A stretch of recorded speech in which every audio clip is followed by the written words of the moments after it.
জাতীয় পার্টি ছাড়া কোনো সংসদ গঠন হয় নাই। কারণ জাতীয় পার্টি একটা নির্বাচনমুখী দল।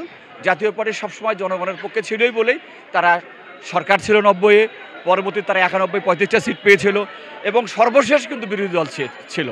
সুতরাং জাতীয় পার্টি একটা নির্বাচনমুখী দল।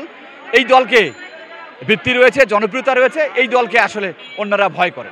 আপনারা জানেন যে আজকে একটি নির্ধারিত আমাদের জাতীয় পার্টির প্রতিবাদ সমাবেশ ছিল।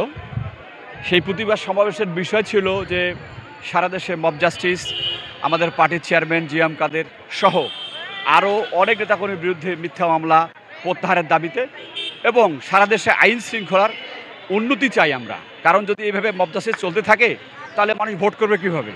যদি এভাবে আইন শৃঙ্খলা অবনতি হয় তাহলে আমরা প্রথম শ্রেণীর রাষ্ট্র কীভাবে হব? সুতরাং সরকারের কাছে আমাদের আবেদন যে এই মব জাস্টিস বন্ধ করতে হবে এবং জাতীয় পার্টির জিএম কাদের সহ সকল নেতৃবৃন্দের মিথ্যা মামলা প্রত্যাহার করতে হবে। এরই দাবিতে কিন্তু আজকে আমাদের প্রতিবাদ সমাবেশ হয়েছে এবং আপনারা দেখেছেন।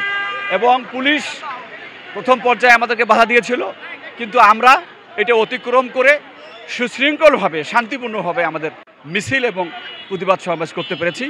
এজন্য আমরা প্রিন্ট মিডিয়া, ইলেকট্রিক মিডিয়া ধন্যবাদ জানাই এবং আপনাদেরকে ধন্যবাদ জানাই।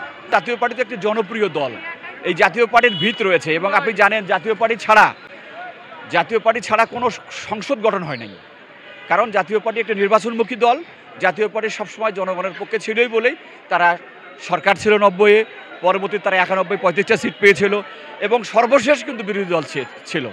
সুতরাং জাতীয় পার্টি একটা নির্বাচনমুখী দল। এই দলকে ভিত্তি রয়েছে, জনপ্রিয়তা রয়েছে, এই দলকে আসলে অন্যরা ভয় করে।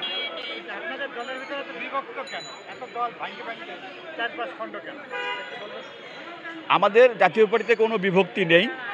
জাতীয় পার্টির মূলধারা আমরা জননেতা জিএম কাদের, পল্লীবন্ধু হুসেন মোহাম্মদ এরশাদের উত্তরসূরি জিএম কাদের নেতৃত্বে চলছে। কিছু লোক এদিক ওদিক যেতেই পারে, কিছু লোক এদিক ওদিক করতেই পারে। আপনারা জানেন যে এ পর্যন্ত স্বাধীনতার পরে অনেকবার জাতীয় পার্টিকে টানাটানি হয়েছে, অনেকবার অনেক নেতা চলে গেছে, কিন্তু জাতীয় পার্টির জায়গায় রয়েছে এবং আমার বিশ্বাস আগামী নির্বাচনে জাতীয় পার্টি একটি গ্রহণযোগ্য ভূমিকা রাখবে। ধন্যবাদ।